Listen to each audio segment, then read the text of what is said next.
Nicoletti show, and we're gonna have a good time. But Al Nicoletti has been an inspiration for a lot of people in the attorney space. I haven't talked to a bunch of attorneys, but I'm sure. So we're trying to take Al Nicoletti to the next level, even though he's already doing it. There's nothing we can do. He's gonna do it. He's gonna do it no matter what. But Al Nicoletti is a person you want to speak with about probate, but not just probate. Business, automation, marketing. There's a lot of different facets to this man, including playing the violin, if you didn't know. So I didn't know that. there's a violin behind his head. We had a conversation about this a while ago, but there's a lot of different facets to this man that you cannot understand and put in one sentence. It takes multiple conversations. So we're gonna have a conversation. So one of the beauty is that Al Nicoletti yelled at me the other day because his information was not updated in our system. And I'm gonna bring it out because I was not happy about that, but I was glad he was getting business from it. So let's kind of dive down that, man. What services are you providing? How many people have you helped? He's doing like 50 probates right now. Who does that? Al Nicoletti does. So let's kind of jump down that rabbit hole. Guys, Daniel, Anthony, you guys are the best. Before we dive in, anybody watching this has to know that what the Hive Mind is doing is it's unparalleled with other CRMs and communities. And they are doing a phenomenal job with how they're putting this together, the people they're bringing in, the people that they're bringing on the Hive podcast, the people they're bringing in person and putting on the multiple platforms for the Hive, all the things that they're doing like during the week. It's just amazing. So I just want to say before we dive in, I love you, Daniel. I love you, Anthony. You guys are the guys. We every time we're around each other, even the first time we were around each other, it was just like we were just ready to like bond and like have a blast like at the Hive Hive Mind Mastermind. It was just awesome. So love being here. We're going to dive in on like almost everything. So that being said, it was funny how that all transpired, Daniel, with the phone number, because I was away during the Christmas break and I got a message from somebody that said, and this ties into like me and my business, right? I got a message from somebody that said, Hey, Al, I've been trying to call you and text you. I've left you multiple messages and I haven't heard back from you. And when I read that, anybody that knows me, I call them back right away. I message them back right away. You know how to find me. I email them back right away. So I was just like, who have you been calling? Like, what, like, who are you calling right now? So they were like, yeah, I have your number and everything. And then I was like, show me the number. And when they showed me like the old number, I'm like, Daniel, this, I'm thinking to myself too, like this community is so big, that number has to change to the new number. So I was so happy about that because this community is growing. That's what had me nervous too. It was like the Hive is growing exponentially at a rate that is just going to explode. And we all got to make sure we're like, having the right contact. I'm like, thank goodness. So, it all worked out. It was all good because that helps, CRM and that helps SEO for things. So the services I'm doing, number one, probate, absolutely hands down. Number one, crushing the market. I'm on tour right now. 2022 is my whole probate tour. I told you that, guys, at the Hive Mind Mastermind. I stood up in front of everyone and I said, I'm going to go on tour. Like Sharonda was like walking around making us write things down. I'm going on tour and it's happening. And probate's so big, and we'll dive in on that, I'm sure, too. Like, I know you guys got questions on that. Probate, title issues, like quiet titles, a really big thing because a lot of investors find complicated, challenging, messy issues. So we dive into that. And shout out to Mason, because I was on his podcast, and on Mason's podcast, we were talking about all messy, crazy things. Actually, had somebody call me from his thing. So again, here we go with the Hive. Like, the Hive connects and somehow we're all making and getting good connections. And then other title stuff. I'm like the real estate title fixer in Florida. I only focus in Florida, and I know we're going to get into that conversation again, that I need to stop saying that, and that I'm the the probate United States right here. But in my practice, in my law practice, I'm only here in Florida. So if you're out there, you're watching it, you got something that's in Florida that's crazy, that's my services. You know how to call me. The weird and the different. I'm the weird and the different. That's it. That's it. That's a good place to start. So the reason why anybody, I got a probate issue, I tell them, Al is your guy, because every probate attorney I know, they're super, super slow. But Al just gets it done. He's like, I'm gonna knock this out today if I could. We're not waiting weeks, no matter how big the issue is. And I think it's one of the big, you're numbers oriented. You're trying to complete the job for as many people as possible, because time is money. And a lot of lawyers don't understand that. They bill you for they put you on the, what's the term I'm looking for? They bill you up front, and then they use that money. What's that term called? I forgot. Can't think of it right now. The retainer? Retainers. They use their retainer thing all the time. And I was like, I'm gonna get it done. Then you can pay me. Right. And that's a game changer, right? Like so those are two game changers that in any business. And I saw your post the other day that money is cheap but time is expensive or valuable. And it's like, those are the two things that end up being the biggest topics of anything we do, right? Anybody wants to know, why am I getting in the hive? Well, we're going to save you money because we're going to buy you time. And that's what a lot of the CRM does. It helps buy people time because you have your systems. And same thing with probate. The mindset is, I'm here to get this done. I want to get it done so we can figure out a problem to get to a solution. Having that solution mindset is the ultimate goal. So figure out the problem, but how do we get it done efficiently, as quickly as possible? But you'll like this, Daniel, because the quickness also is a byproduct of how many leads are coming in. So, and I know my work ethic. So I know if I'm bringing in like lead after lead after lead, what does that mean for me? Well, any lead I got before that other lead, the other one that comes in, I got to get it done.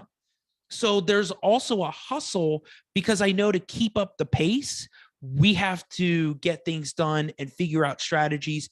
I take nights, and I even put on a calendar tonight at 10 p.m. Like, I got to get something done that somebody wants me to look at a family tree. And that's because that's going to come and go, and a new lead's going to come in. So there's a mindset of business, but not only business, just a sense of urgency that I treat differently than a lot of attorneys, because I know people have things that they got to get done. Oh, we got to close. We got to do this. We got to do that.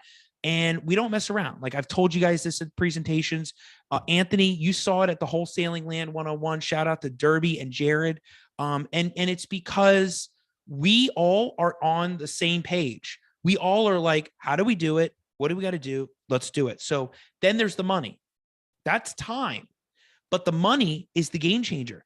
Waiting until the closing to get paid is the ultimate. So all of you that are watching, imagine how many of you knew that if you didn't have to pay anything to that seller, or that seller didn't have to pay anything to the lawyer to get the probate done, and you can all just wait until closing, you all would take those leads any day, because it's zero risk and high reward. If you knew you had the deal locked up, zero risk, high reward equals, well, that's a no-brainer. We're going to do that deal. And I know you're thinking that's a quote card, Daniel. So, this is exactly the kind of arena that investors really should focus on with probate, because you know how to do it quickly. Your buyers are not being held up. It's a fascinating niche, with constant stories. How many stories did I tell? I have new stories now to this day that I could tell you all. We can have a whole new PowerPoint. I don't have the triple baby mama yet, but I have new stories all the time. And it's just constant things that I could tell that are fascinating with it. And I love it. So I'm gonna hit on this. Your lead flow is what enables you to do more, because it's constant. And by your lead flow being so constant, you're able to get paid in the end, because you're doing so much work up front that you're always getting paid. Your pipeline's super full, so you can afford to do that, and it doesn't cost you anything because your lead flow is so constant. But it took almost 2 years before that flow was so constant, and I was confident in it, because of course, like, after a while, why do people get the hive? Because they need something to automate their lead flow and their business so that they can go focus on the things that they want to. Well, in the beginning, I had to focus on getting that lead. Now that I got the lead, I needed somebody to help manage those, like as a paralegal. But what does that mean? When you hire, now you're taking a cut out of what you're getting paid to pay them. So you better hope you're getting more leads. So that enabled me to go more and more. And I think that's why I'm going on tour, because I know I can get more leads with the help that I have now. But at the same time, that's more responsibility. You have more responsibility to them. You got employees, but now I have more free time, right? More free time to go do speaking, to go do conferences that I know I love. So Go ahead, Anthony. You're going to ask a question. Yeah, man. I was gonna say, no wonder why your business is blowing up from that mindset. The very first time I ever heard anybody say this was Gary Vee. It was at a conference in Austin, and Robert Hirschbeck was there, Grant Cardone. It was just an amazing conference, and I had never heard this concept before. I was in marketing for years and years, and Gary Vee brought up the point that you have to be willing to go into the red to grow your business, and he gave a brief explanation on what that meant. But I kind of get that vibe from what you're saying right now. And it's funny because I've always run my business that way, but nobody had ever verbalized it before. But the way you said that, you don't have to pay until the very end. So what I would do is I've had a construction company for almost 20 years, and I started going after large scale commercial roofing projects. So what we would do is we would show up and we would like mitigate damage, leaks. We would start putting our own money and time, like our human capital, into the project before the owner ever gave us a dime. Right. And that's how we would lock up these contracts that were worth like multiple six figures, is because we were doing that. What you just said, like, I'm willing to put in the work first and collect the cash later. It's the same concept. Like if you've ever hung out in a pool hall, right? When you're next on the table, you drop your quarters on the table, and that means you're next to get on the table. Well, it's the same concept with business, is that if you're willing to put your cash into the deal or your expertise, then that's how you get more leads faster. And I started doing that with real estate again, instinctively. Is if I was talking to a seller and I knew that there was going to be like some kind of legal challenges or there was some kind of financial challenge, I didn't need to convince the seller to give me the property or to sell me the property. All I needed to convince them to do was to take my money, and that's it. So I would negotiate to where, hey, I see you have these challenges. It looks like you're against a couple of financial hurdles here. So you can either come up with the 10 or 20,000 or whatever to get this show on the road, or I can put in the 10 or 20,000 if you let me handle this deal. And I've been doing that since day one in real estate, man. And it's taken us real far, real fast. And I just wanted to just bring that up, is that mindset, that being a giver and leading with value first, saying, here, you can have what I have. If we can both win on the back end, it's made my business just like go from something to talk about to, something to kind of like model off of now, and that other people can follow and learn from. So it was just a hat tip to you, man. That's a badass model that you're running. Yeah, but it takes a while. It takes a while to get to that point, though, Anthony. So, like when I first was starting out, and I started out here in Jacksonville. Somebody asked me how long I'd been here, and I still can't believe it's been 3.5 years, almost 4 years. It's so crazy because that time flew by, right? I felt like when I was back in Miami, each year was so slow. And but that's because the business is booming and everything. But you got to have that mindset. First of all, you have to have it from the get-go, right? Like you, in some way, shape, or form, whether it's marketing, whether it's the business, whether it's anything you're doing in real estate, you have to have that mindset. But also at the same time, you love what you do. You and Daniel love what you do, whether it's Hive Mind, the real estate side of it. And because you have that, you're able to find the things that you know how to systemize and then delegate. And then you know what you don't want to work on. And then that's when you add on and hire and you get the VAs or you get the people to do it. And then you keep leveling up and scaling. And that's why the Hive's growing, right? We all know the Hive's growing because you're offering an amazing service, but you're also expanding out and giving back, offering that, and then leveling up. So it's no different with what I'm doing. It's just a mindset of I wake up every day and I'm like, what's next? What's next? What's next? What's next? And if you have that, you're going to be successful. It's a part of success. It's not everything, but every day waking up with that, like, I don't know if I'd call it the paranoid mindset, because you're just like, oh my gosh, if I don't do this, then what? But if you wake up always having a changing mindset of what's next, I think things will materialize, and you just have to have a go-getter set too. That mindset changes everything for you.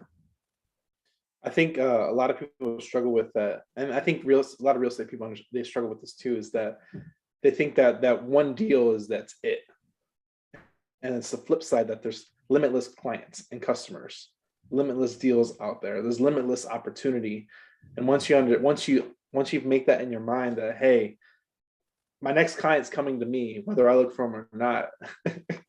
Right. Yeah. You're less scared of what's actually going to happen with this one deal, whether I make $1,000 or $10,000, or whether this deal doesn't go through or does go through. It's less more about the thing like, hey, I have this marketing machine that's always continue running, bring me leads. Hey, some deals, some close, some don't. No different with what we do. After a while, I have so much lead gen that I'll get one of those types that call me on a consult, and I'm like, look, I got so many things to work on right now that, I'm good with the flow that I have. Like, that's just going to be, it's either a time waster or it's not going to happen. And that's when you're rolling, when you start really thinking through, is this one you want to take on, or a lead that, you want to defer to? So that's crazy in my business, because a lot of lawyers are like, no, like, take on every case. And it's like, the thing is, you have to filter out so you get the good, right? You keep sifting, so you keep getting the ones that you really want to take on. And that is what's also helped in my business. Because I don't know if you guys know this, when 2020 hit and the pandemic all hit, I was still doing evictions. And it wasn't until then when I actually stopped doing that and I narrowed the focus of my niche. It was because of the pandemic as well that my niche in probate got as strong as it did. That was a decision I had to make. And I remember where I was with that. I was walking around the law firm where I was, and I had to make that. And it's no different with what you guys do, right? You all are in the hive. Let's niche harder in the hive, niche harder in our business. You guys don't want to focus on luxury. We'll focus on land. If you don't want to do single family homes, why are you doing that? Focus on land. Who cares? Okay, you had one lead. Yeah, but if you keep focusing on that land, you're going to pick up more leads and you're going to be a master at it. Look at Mike Novak, right? Look at some of the people that are focusing on just land. John Alexander, right? And so same thing with probate. When you focus in on a niche, now we're shifting into a whole different convo. But if you focus on a niche, your businesses and your systems are just going to get stronger because you like what you do. Keyword is like what you do. You got to like what you do. That's the big thing. A lot of people, man, there's so many people out there. All the 9-to-5ers don't like what they do. They just go because they feel like they have to. And it's frustrating, right? And that's what you guys try explaining at the conference and the mastermind. It's like, look, you're all here to kind of talk about this. Let's talk it out and see the successes. Look at Corey Thompson doing what he's doing. Look at Bhaskar, right? Bhaskar's killing it, but not only in the real estate world, but his services with Facebook ads, his services with other things that he does are killing it. And so you have all these people in the hive. And it's, again, like, it's why I love being a part of this, because we all understand that ultimately we all have our systems. We all have our own style. We're all different.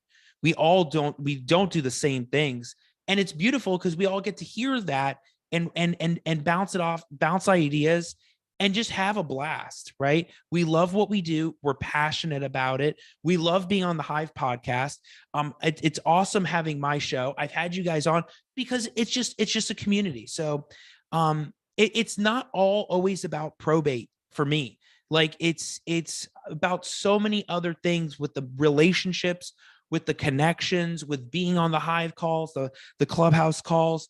And it's just fun sharing stories with you guys, just a blast. See, we could go on about so many topics on this. Like, people are going to be listening in. I hope it's like the #1 Hive Mind episode that we have, but people are going to be listening in because when you have us on the clubhouse call, we're just a little dot with a face, with a picture. Yeah.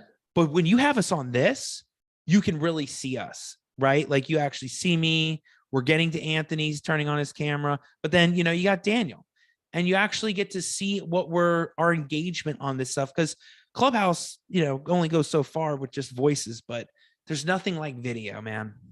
Nothing like it. So one thing I'm curious about. So I've known you've done multiple deals with Hive users. Every time I talk to you, you're always doing more and more. How many deals have you done with Hive users? And who was the craziest story out of those?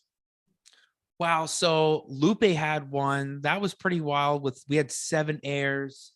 Gosh, who was another Hive user that who else have you have heard of that we've done something? Man, I think Lupa was last one I heard. I know you did like 3 others. I think you did one for Novak. No, I don't think Novak and I have done anything yet. There was one guy, YD. I think YD shows up. Does YD show up on the clubhouse, the Hive Mind clubhouse? I think he does. We just did a deal with him. He was also in Wholesaling Land 101. And Okay. YD, I think he had a very straightforward probate, but he was blown away. We did it in 2 weeks.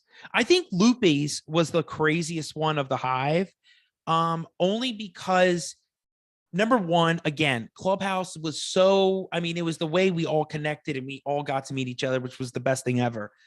But we all didn't really get to see each other. So Loopy had a deal with, I think either it was after the conference.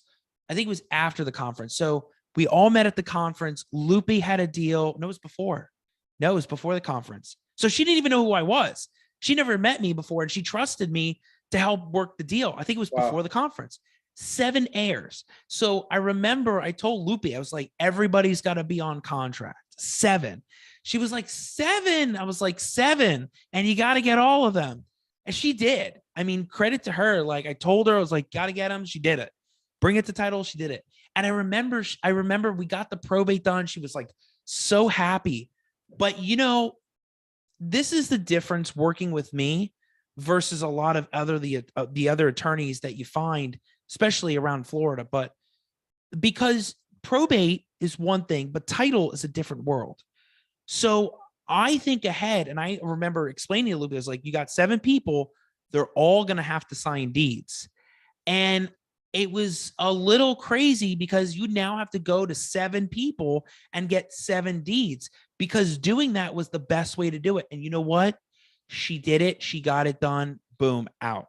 And it was wild because, it was so many. But, I get calls like, again, credit to Mason. I was on his podcast and somebody heard me talk about adverse possession. And then just thinking of people that are in there. I've had people call me, Jared, wait a second. Jared and Derby. I mean, you want to talk about a crazy deal?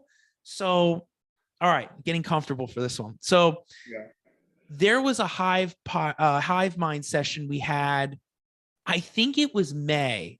And I remember being in the car and John was talking on the call, and my internet went out for a second and it came back on, and John was like, Al, you there? And I was like, yeah, I'm here. And I was like, my internet went out. He was like, did you hear the question from Jared? And I was like, no. And Jared was telling a story about how he had this probate for 8 months, and they still couldn't get the court order. And I remember being on that call going, what are you talking about? Like 1 heir? And he was like, well, there was 3 of them, but there was an issue with getting it done. So I remember telling Jared, I'm like, look, man, let me know. This is crazy. I can't believe it hasn't gotten done. So like a couple months rolled by and they still hadn't gotten it done. Derby saw me at the before the Wholesaling Land 101, or right around then. She was like, the deal's coming to you. I picked up the deal and I looked at it and I said, wait a second, we got to go higher. We got to go to the people that were the parents of these people that are right here. And I told them, I said, you know what? I think we could do this in like 3 to 5 weeks. Well, they were all out of the country. Thank goodness for DocuSign. We were able to get them everything by email. They finally hit the button and DocuSigned. It just took forever. But you know what, Daniel, Anthony? It took 3.5 weeks and we got the order, and Jared and Derby were done and ready. Well, it went from 8 to 9 months, took almost a month for me, and they were able to get the deal done. You have to ask Derby. It was really close. Like that buyer was getting really pissed. Yeah. So, but speed of transaction is so important. especially dealing with other buyers or money. If there's money involved, like people put aside money, like, hey, we got 50 grand for this deal, and then like, there's no ROI, you haven't used it yet. What's going on? It wastes time, right? A lot of the problems is not knowing the rules. So this is the thing, as you know, I go all over Florida. So Corey Carroll, he calls me and I'm like, hey man, I can go to Cape Coral, I can go to Pensacola. He's like, really? I was like, absolutely. Chris Profits calls and I'm like, yeah, man, we can go from anywhere from here to anywhere in Florida, right?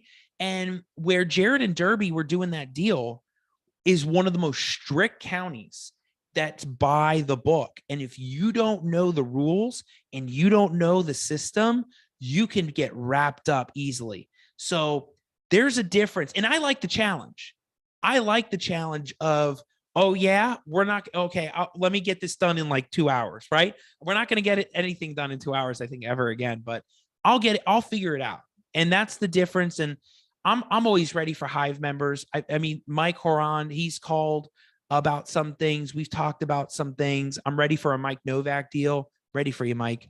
But more importantly, I'm ready for Anthony and Daniel to start shifting the hive flow straight to Florida and picking up all these land deals. I think we're going there next. So I think Anthony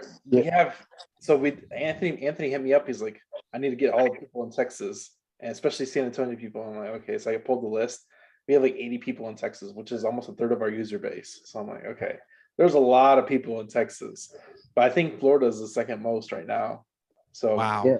I didn't tell you that too. We just fired up a Florida land campaign now, man. So you're going to be hearing a lot more from us. For whatever reason, land tends to pull back nastier deals, I guess, because it gets passed down from like generation to generation. And so it just gets pretty ugly. So I want to say it's been about 14 to 20 days since we launched the Florida campaign. So you'll be hearing a lot more from those Hive guys. Well, ask John Alexander about this because he knows the story. There's other land investors that know. In Florida, you have these counties like Highlands County. Like we've talked about this on the call. Like DeAndre's even asked, like he's like almost had one with DeAndre. Man, I can't wait for DeAndre Anderson and Al Nicoletti to have that probate thing going on. But you have these counties like Highlands County, Charlotte County, Lee County, and back in the 90s and the 80s, they subdivided the lots over in those counties. They had developers come in, really not doing a whole lot, but they subdivided at all these lots. So if you look on a map, if you go into Highlands County Property Appraiser, and this is great content for the Hive right here. If you want to look at deals and everything, if you zoom in on the Property Appraiser and you'll see these like communities and they have all these like, you know, like little boxes and everything. Like each thing has a box and it's like, it's land. Like nobody's there. One's LLC, one's John Smith, one's Sally Sue. And all these people back in the 80s and 90s were buying up these lots, whether through people they knew or TV auctions. And they had no idea what they were buying. They thought they were buying property that's going to like, you know, increase. And so many of them bought it. They had kids. The kids don't care. They've moved to Ohio. They've moved to California. They've moved to New York.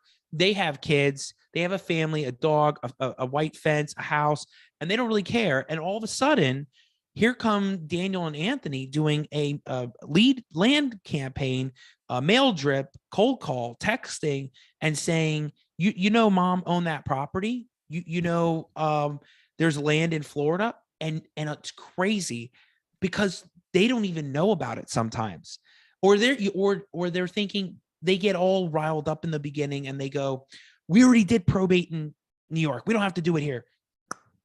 You know, it's like, well, hold on a second. Yeah, you may have taken care of everything over where you are, but that property's still sitting here. And if you even want to see the money, we got to do this whole thing. So you have tons of that in Highlands County and in Volusia County. Volusia County is super hot for land, super hot for property. Probate is it's good over there. There's not a lot of like crazy Brevard issue rules, but I'll tell you, Florida is a hot area, and I've told you at the Hive. I came all the way to Dallas and told you Florida was like, and it's growing more. And you know what? It doesn't matter where you go in Florida. I mean, obviously, if you go to Suwannee County, you've got to buy something that's going to be worth it if it's going to take like, 10 years, right? In the middle of nowhere, unless you get it on the river. I know Daniel wants it on the river, but like if you find it anywhere in Florida, Miami's super saturated, but Tampa's hot. Pinellas is really good, but hot areas like Fort Walton, I was just over there, tons of opportunity. Don't let people tell you there's no deals. There are deals all over the place. It's happening everywhere. I see lots of investors. There are certain investors that bring deals like all the time. That you could just see constant flow. And it's because they're using CRMs. They're using amazing campaigns. So one thing I just thought about is that without you and people like you, there would be no development, because people weren't able to solve these big problems because the properties just sit there, and if properties can't sell or pass down that property, it's not able to even develop. You can't even do nothing with it. It's just stale property. So I'm going to say this: probate attorneys and Al Nicoletti make the future happen. Thanks, guys. And I'll tell you a story about Messi. I'm working on one right now. The investors had it locked up for 2 years. A really nice house, no mortgage, fully paid off. But the lady's son was there. So we had to kick him out before the pandemic, before I changed strategy completely, kicked him out. And then we found out there's a title issue. I named in that complaint, that quiet title with adverse possession, named 40 people to serve. Without doing things like that, they're not selling the property, and title's not going to let them buy the property. They're ready to flip it for $125K. Wow.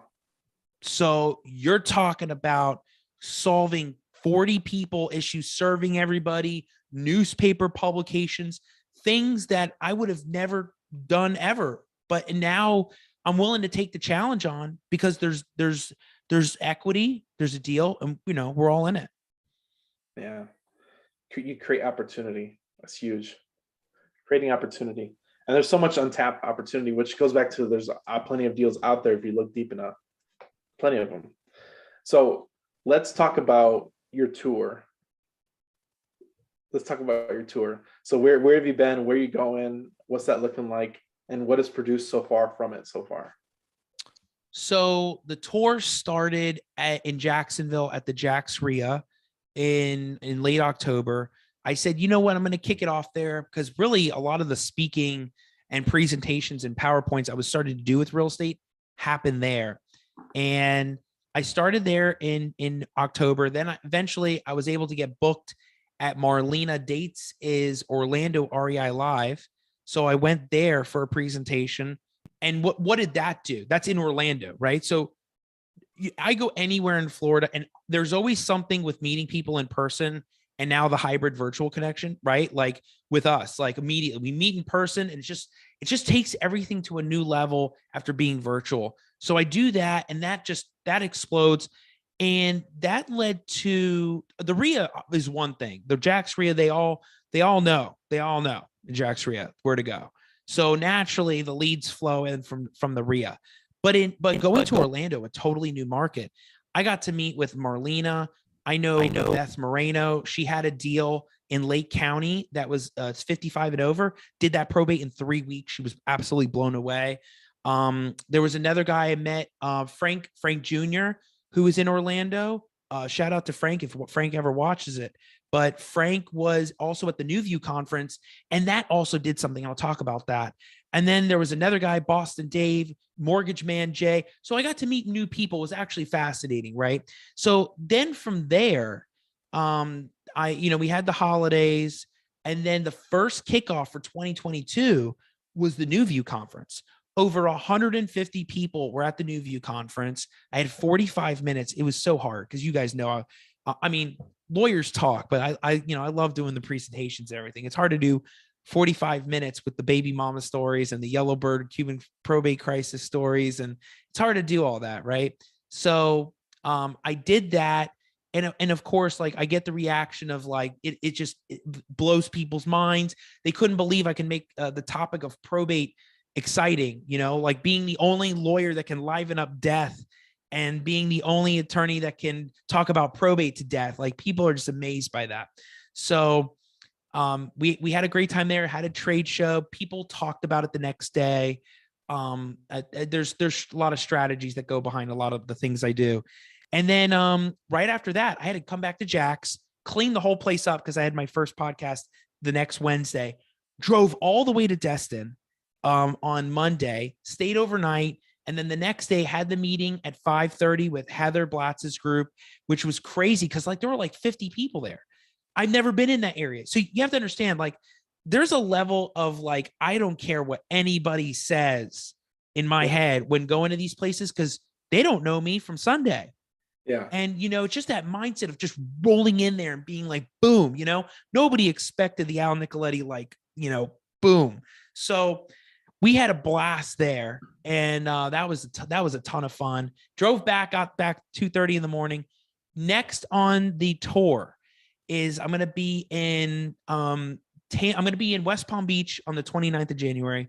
And I'm going to have it's not speaking, but it's a trade show. So it's, you know, me being out there. But then I'm going to be, this is what's crazy.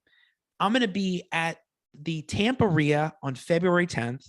Then I turn around and go to the Southwest Florida RIA on February 16th.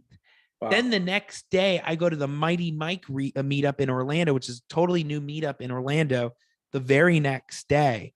And just pounding it. And then I'm at different events in March, but April is where it gets nuts. April is where I have multiple meetings, webinar and in person. So I spaced it out a little bit, but the tour is really, as someone described it, it's like just going through all these places and pinging around and opening up these new things. Eventually we'll be in Sarasota again, back in Tampa RIA, the TB RIA with Greg Simpson in April. So, you know, I could go down the list. I know all my dates. Like, that's what's crazy about this. Like, that's how into this I am, is I know exactly where I'm going to be, what's happening, what's going on. It's crazy. I think what's interesting about that is that you're working harder than I can almost guarantee. I don't know the probate space in Florida, but I promise you, you're probably working the hardest in the probate space in Florida. There's no one doing it. There's no one doing it as hard as you. So you don't even understand the ramifications that are going to come from doing all this in the next 6 months. You can't even put a finger on it.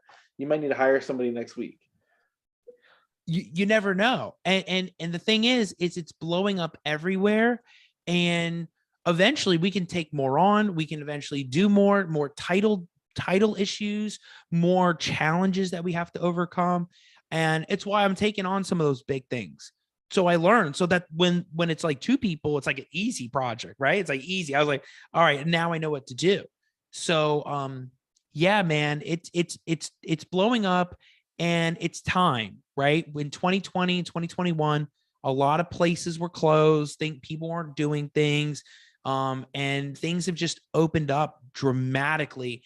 And I think I saw that, like, Anthony would like this one. Like, that was like a vision mindset that I had, was I could just tell that the way things were moving with everything, that eventually 2022 was going to shift everybody's like brain and be like, oh, okay, a new year goes by. Now everything lifts and we're good. And I think I saw that in June, and I said, I'm going to start planning everything out now. And that's another like strategy, the Nicoletti strategy of just like foreseeing these things. That's getting on this, getting on that, getting this book, getting that book.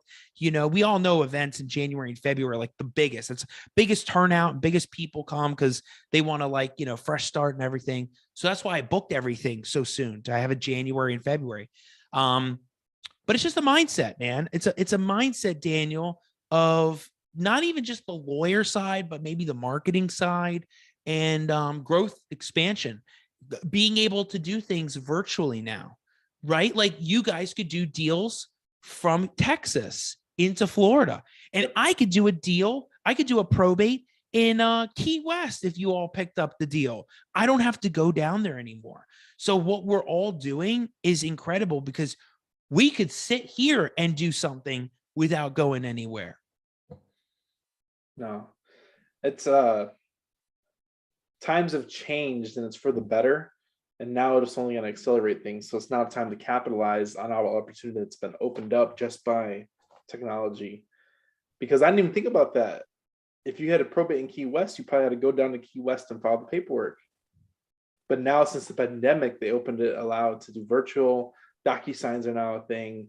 Like, this has opened a whole new trajectory of business that Florida-based, that Key West attorney that was killing it is now can kill it everywhere else in Florida. Right. And we had a case in Columbia County. So if you look on a map with Jacksonville, you'll see Lake City to the left, and that's a whole other county. Well, I had a case there, and before the pandemic, if you had a final hearing so you could get the final order, the judgment, before, you'd have to drive all the way over there because those counties were like so small, so old school that we'd have to do that. But once the pandemic hit, I'm doing Zoom with, people that are in Lake City in all the small counties. And now it's normal. Like, they want to keep it that way. Daniel, they were doing mail-in orders during the pandemic. And all I thought was like, why are we still doing that? Like, why do we have to do FedEx with mail-in orders? Well, finally things changed and they started doing the whole portal system and upload PDF. I was like, oh my gosh, we had to go through that just to do this. But it's been a blessing. It's been a silver lining to everything for businesses that we're working on, for businesses with even social media. I was not doing social media as hard as I am now, right? And that was because of the pandemic. It was because of a fear of not being in front of people. We were not able to be there. It was like we couldn't do it. So we had to shift strategies and find ways to be doing that stuff, being on in front of people. But now that things have opened up, have I been less on social? No, not at all. Not at all. More on social. And that's the kind of world we're in. So we can definitely get into that too. So I think the pandemic had its blessings. Definitely had its blessings. It was a weird time, but I think it definitely changed the way people operated. And I like more opportunity because it shows that people don't adapt, they get left behind, including the counties. Like they fall victim to if they don't adapt, they get left behind mentality too. And it's not just people. Like, you got to adapt in everything. Adapt your business model, the way you market, the way you do business. Like, you got to adapt. You have to adapt. What has been the biggest change that you've seen, that you've adapted to, that you think you caught on the most? Like, hey, this thing has accelerated my business that I adapted to.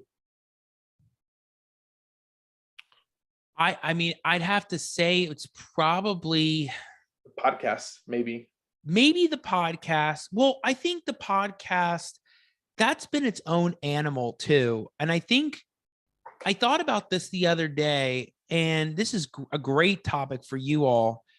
There's something to be said about everybody starts a podcast. Everybody has their podcast. Everybody starts one, and they bring people on, or they have their own little segments.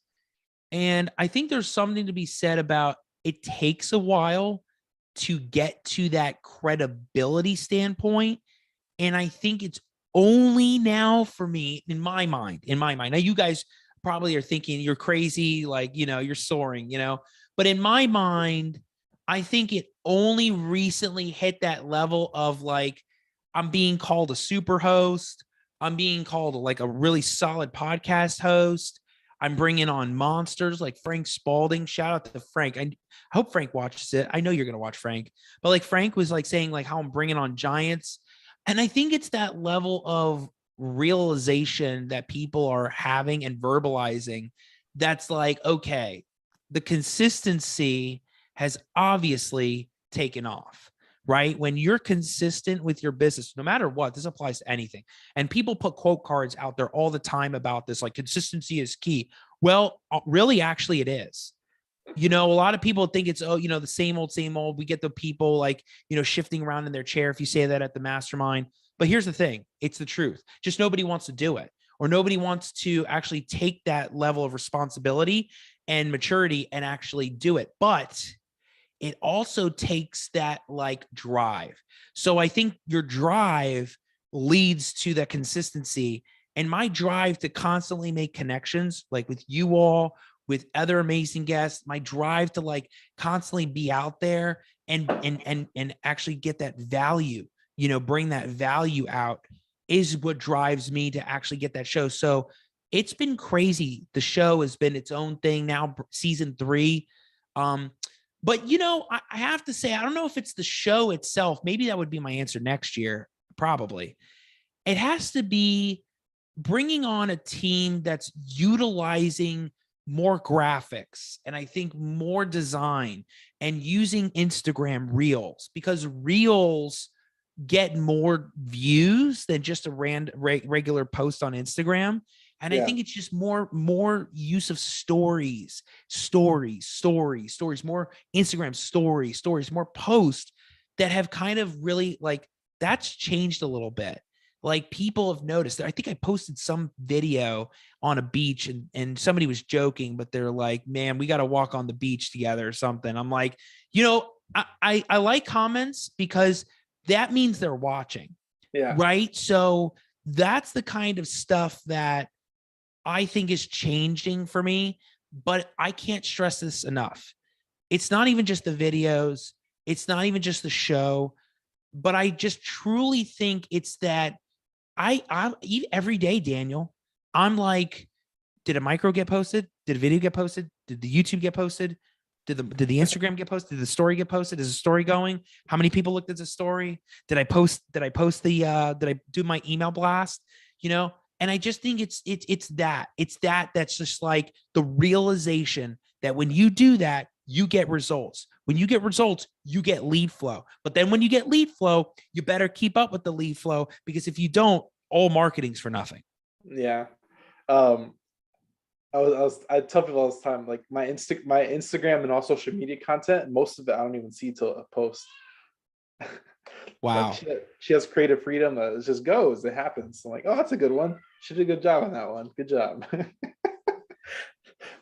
It's social media, and I know we've talked about this in the Hive. Yeah. There's certain people that are gonna click with it, like Mike Novak, right? And I'm so happy for Mike because he found the social medium that generates the lead flow. And that's what you're doing. You're not just being on YouTube and, you know, and having, or a podcast or all this, if there's not going to be some kind of relationship building or a lead flow. And so with Mike found a lead flow and he's just constantly doing it. Now people are going to him to learn the mastery of the TikTok land posting.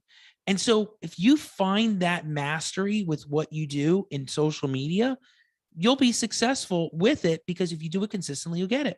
So, you know, Daniel, if you ever check out Daniel and Anthony's their stories and stuff, and then I see like how many stories they have, like it's like 15. We got to go through 15. But the idea is that you're constantly out there, Daniel. Anthony, you're posting stuff.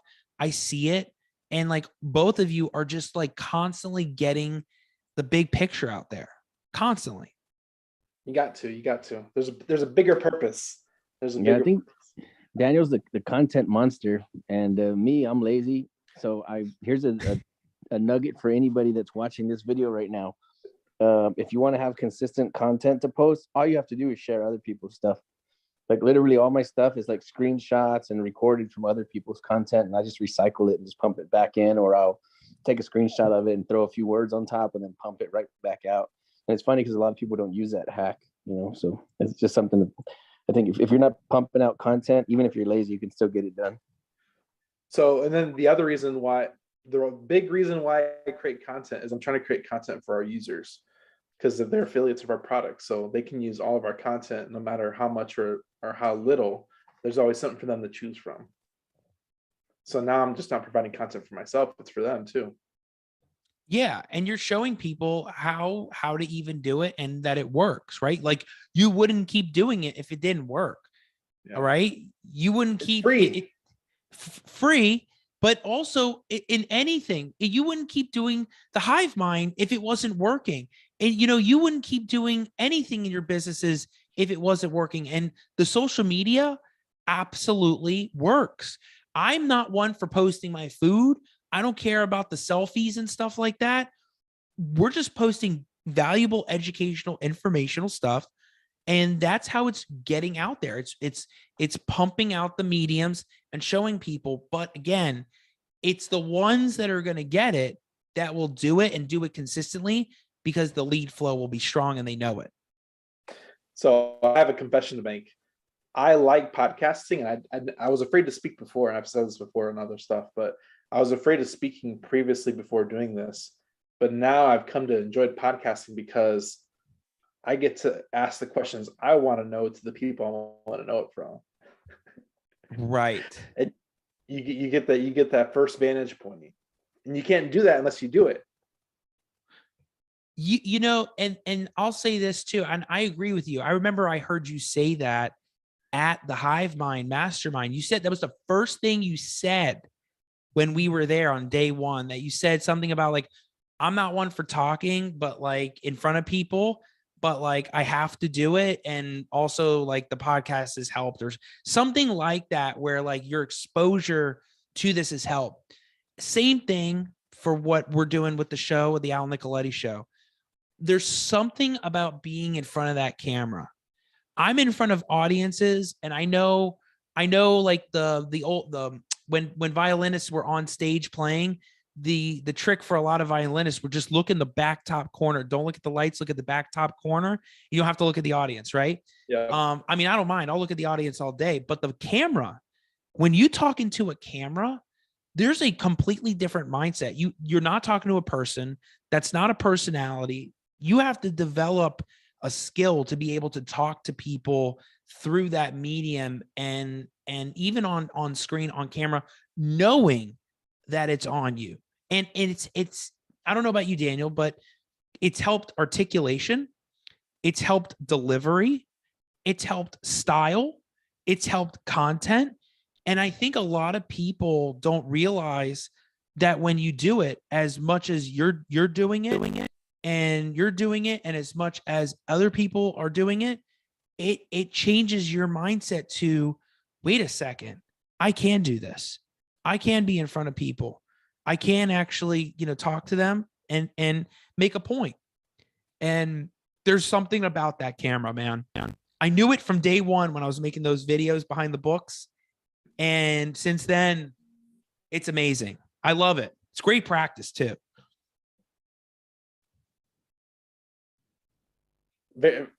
It's like people that go to the gym, they strong because they go there every day, and people like us would show up in front of the camera every day. So, we become really good speakers. And the one thing about speaking is, I know we can do a whole. This is a side note. We can do a whole podcast talking to Al once a week, and we'd never run out of content. Because we can carry on a conversation about anything, and it's going to lead somewhere else that we never talked about before. So same time next week. I'm here. You guys know where to find me. Like I'll hop on any of those Hive Mind groups and give value in anything. That's why like we all click, because we all know we do different things. We know how to bounce ideas off each other. That's the power of the Hive, though. Like the ability to we just talk, that's why we've talked about having, those meetings and stuff. Cause it's valuable, because we all have different skill sets.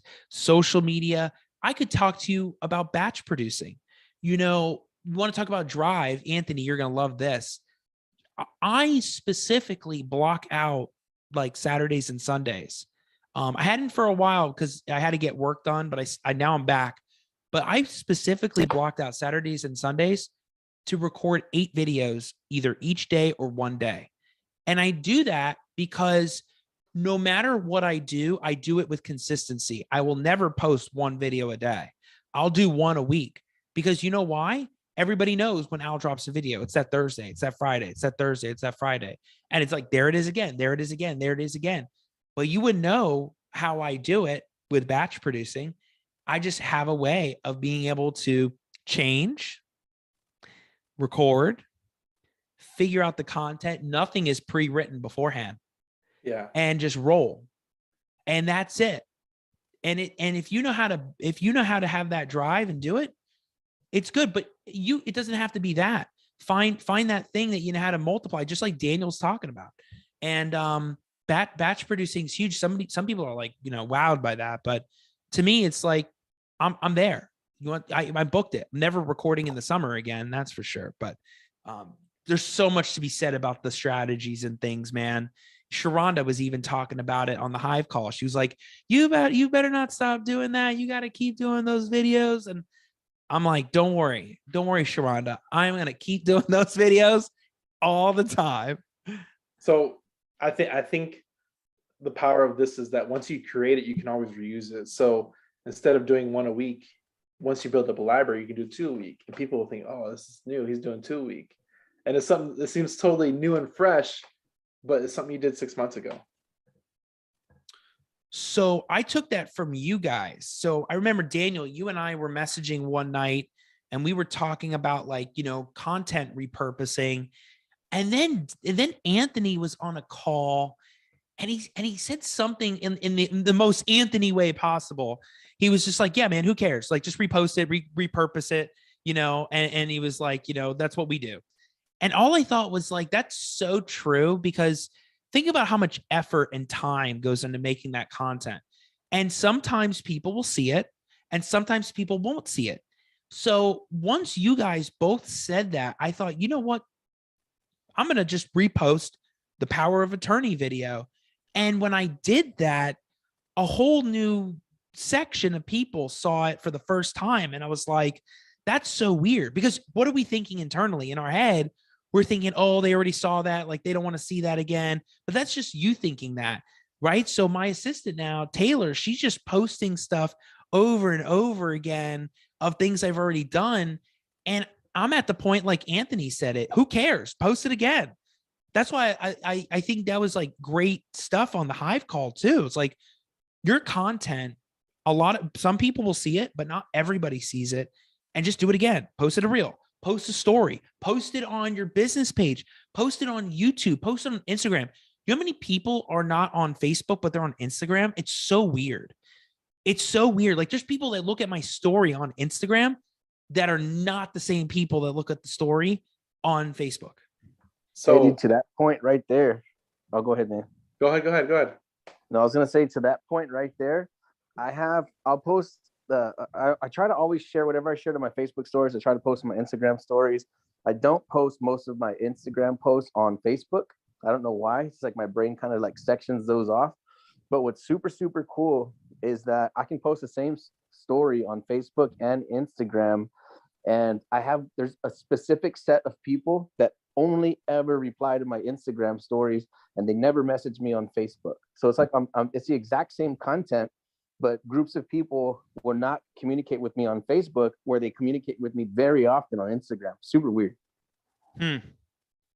Yeah, it's definitely a different crowd. Well, what I'll say is that when people hear the content, they might hear it for the first time, and that recycling of the content. There's a post on Instagram, it gets posted every day. I post it every day, once a day. And then we were on a call. Me and Anthony were on a call yesterday. And the guy says he asked for a sale 15 times a day. I'm like, man, I'm not doing it hard enough. People are one-upping me. But now I'm like, I need to do, and this is something I'm incorporating this week once my team. I schedule my team out differently because I have Monday to Friday and Tuesday to Saturday. So all my team's gonna be here tomorrow. So I'm like, okay, I need to post 1 testimonial day till we get up enough testimonials.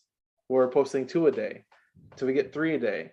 Now I'm testing our testimonial library, where now we're going to start going hard on testimonials, because people might not see it, but they'll understand, like, hey, these guys got a lot of testimonials. Like, people always laugh, like, man, were you out of town? Like, no, we're just posting old events, and it looks like we're always out of town working, but we are, but it looks like we're not. And then like Anthony says, oh, it looks like you guys go live. I try and go live every day, but it's recording.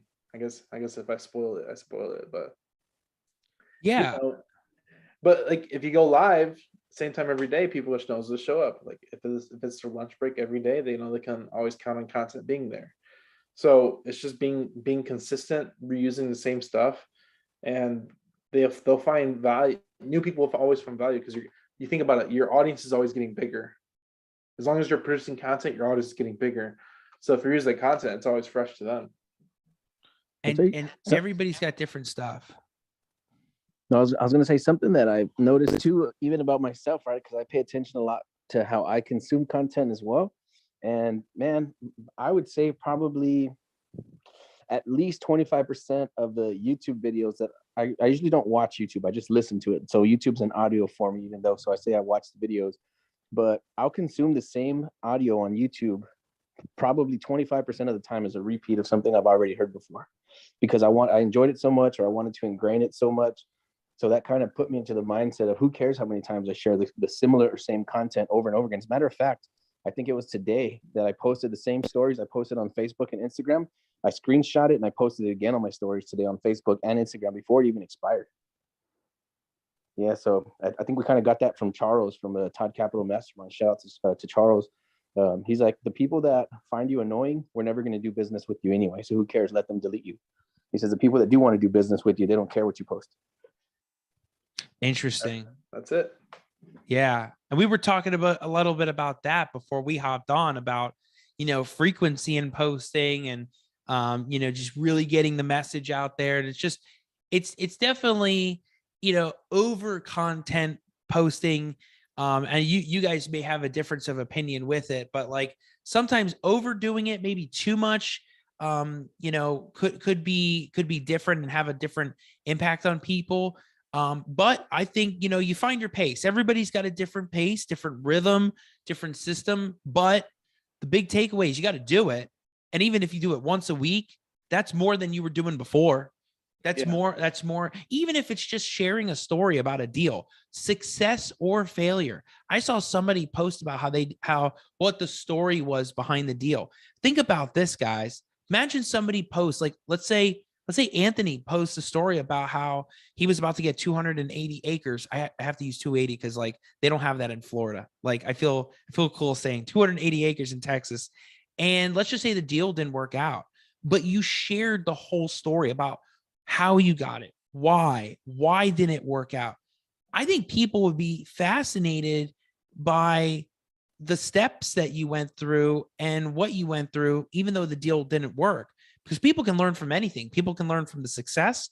Yep. People can learn from the deal not working out. So that's even content right there. People just don't know it. People just don't know that that's something that they could do. Yeah. Tons and tons of opportunity for content. And a lot of people struggle with like, what do I post? What he just said, everything. Your wins and losses are all content. Everything. A picture of the house, of like a video of going into the house, whatever it is. But, all of what we're talking about tonight leads into, you have a business, you know how to market that. Now you use these mediums to help market your business, but you also leverage it to really get out there more. And that's scaling.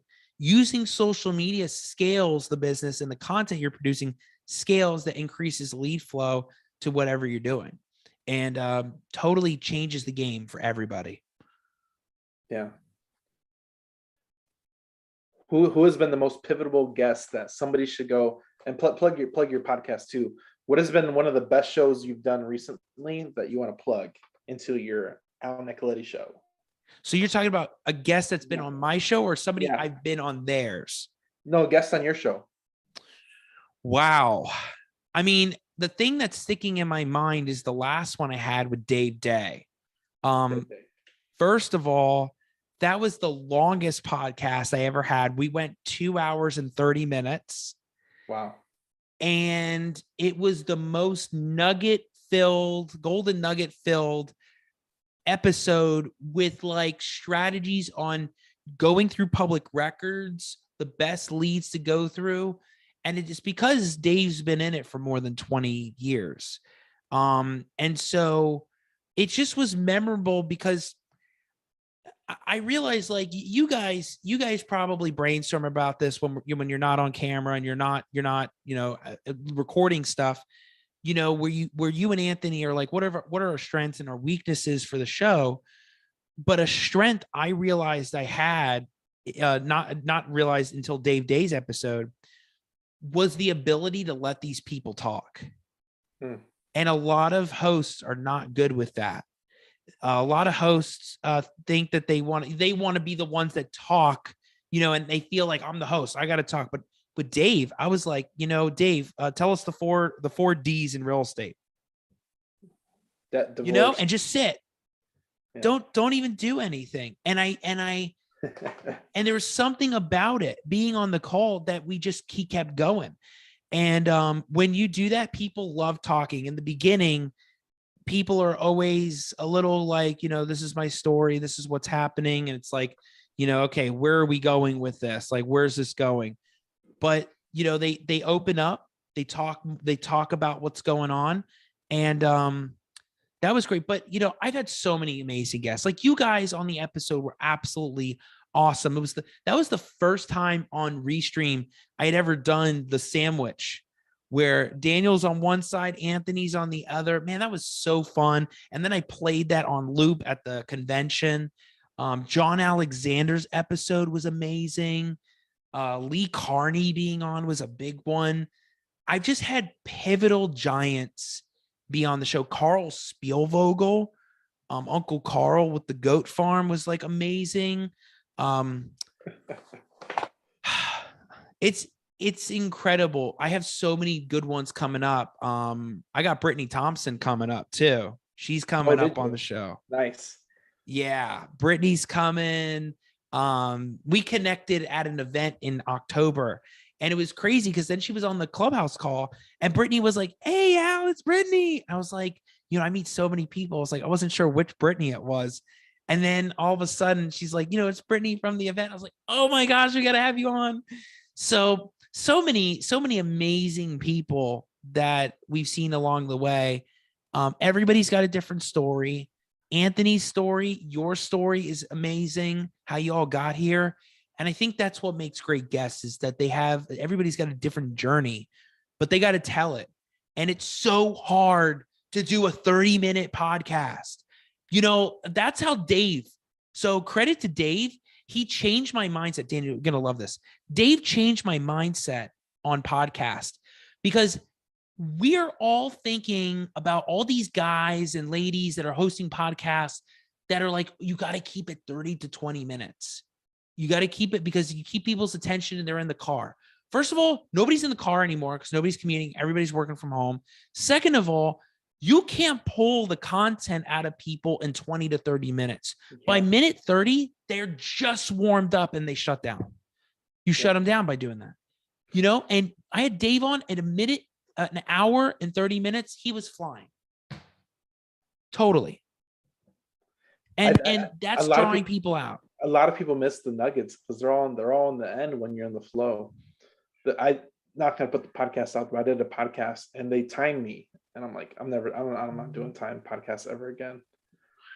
Like, I'm like, I can't even say my thought process in 2 minutes and 30 seconds. Like, that's not even one complete thought. And I'm like, and I like what we do, because we have a 2 hour and 45-minute episode, but we also got 10-minute episodes. We got 45-minute episodes. We got hour and a half episodes. Like, there's no, like, we need to be 30 minutes or less type of episodes. Like, it can go however long you want it to. Sometimes you're in the flow, sometimes you're not. And if it's a 30-minute episode, that's great. It's great. If it's a 2-hour episode, that's great. That's great. Yeah, I was gonna say, man, I've been watching a lot of like these forever, Tim Ferriss, and a lot of these podcasters that have been doing it forever. And yeah, man, some of my favorite episodes were 2 hours, 2.5 hours. I've been watching Lex Friedman. He interviewed Elon Musk. He interviewed, I think the guy's name is Travis from Twitter. And yeah, all of his episodes are like 2 hours long. And by the time it's over, I'm like, damn, I needed a little bit more of that. So everybody just consumes different types of content. I'm done with the hour and we're done. And I think that's Dave Day changed that for me.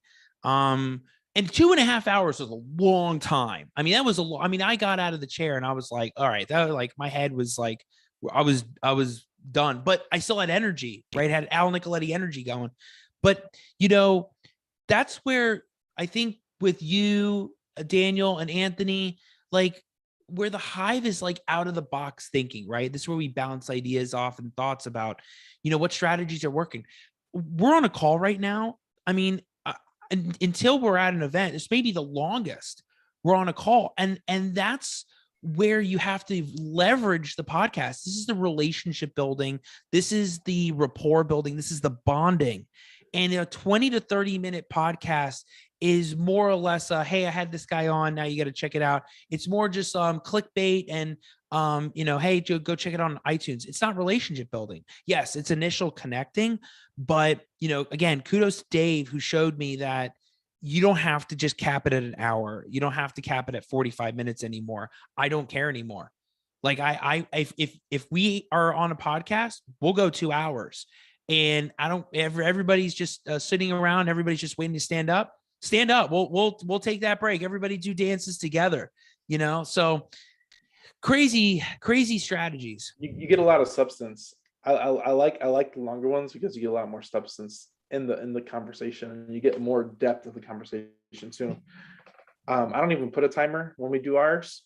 It's more of like whenever I feel like it's time to end, then I'll end it. And it's not even like an insult to them. It's just like I think we're here. But like in other conversations, like I don't want it to end, and like it's a time restraint on my end. Like I didn't clear my schedule enough. I'm like, I have to end it here. I'm sorry. And I almost feel bad for like taking that part from the audience because of my mistake. So now when I schedule, I usually schedule like I have a 2-hour window at minimum to do it. That way, if we do go that long, it might go 30 minutes. I still have an hour break in between. But if I go an hour and a half, I still have time to like, hey, I can reset, reprogram, and have a conversation. So it provides a lot more inflow. Which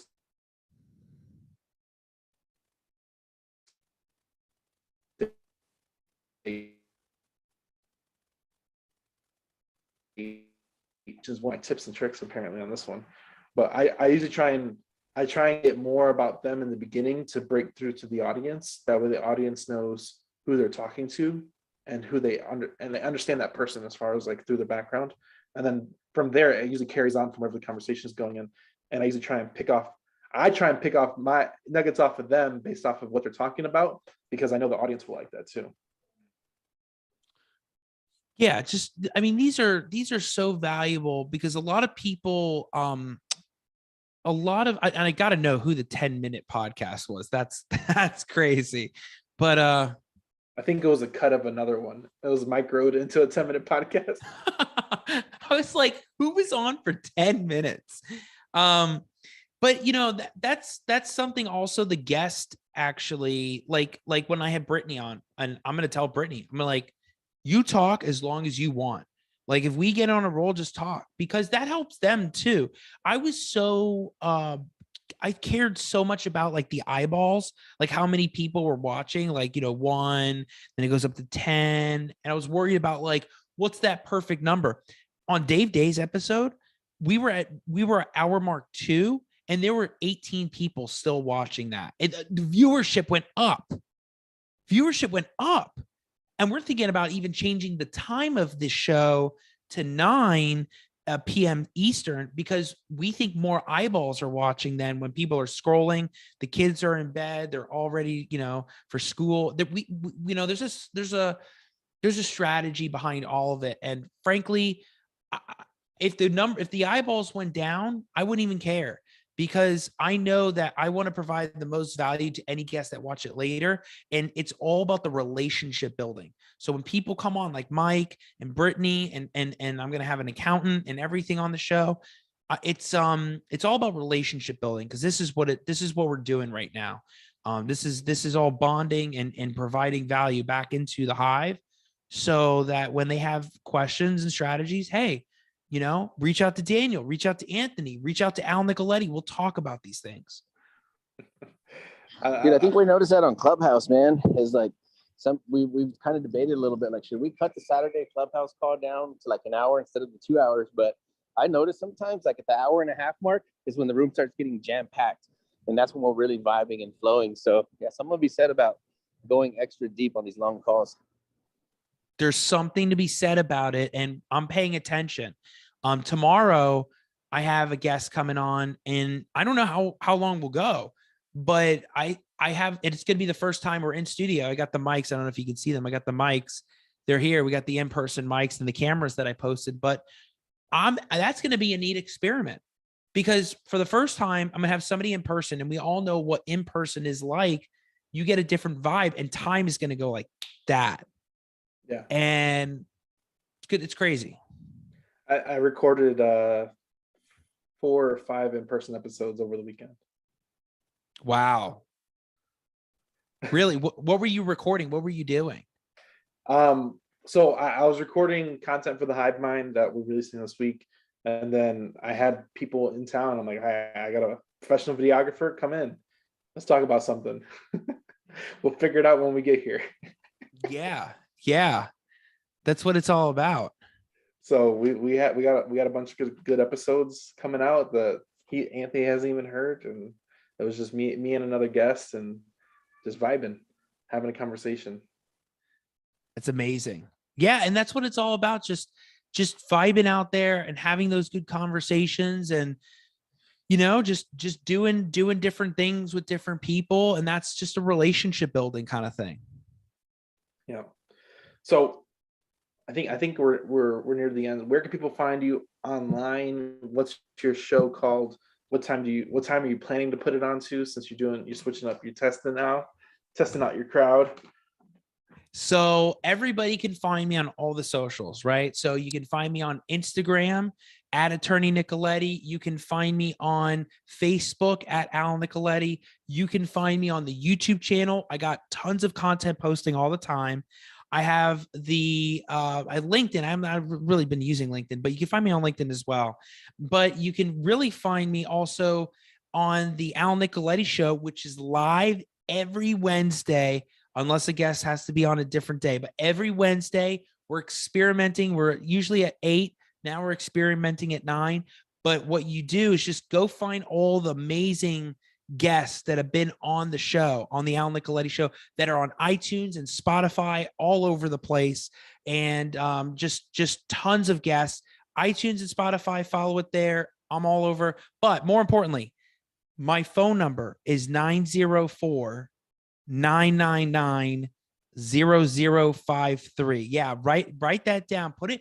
Here's what people should do is they see it, but let's do this while the hive's watching.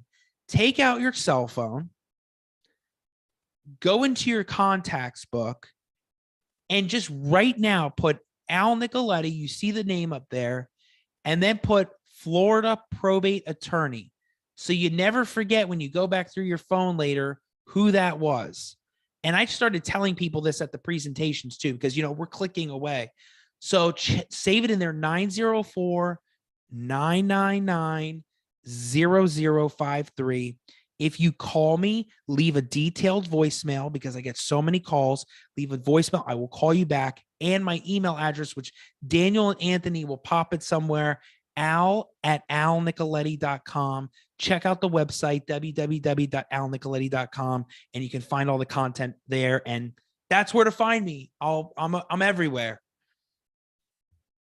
I'm gonna start doing that. So I started doing it recently with the phone number thing. I'm like, yeah, text me 210-972-1842. Boom, hit me. It's the Hive number. Boom, boom. Appreciate your time, man. A great episode. I hope we get a ton of value. I hope you reach out to Al Nicoletti whenever you get a probate deal in Florida, because there's a lot of opportunity going on there. So we appreciate your time. We'll catch you on the next episode. Thanks for having with us, Al Nicoletti. Thanks, guys, so much. Love you guys. Thank you. I love you, Al, man.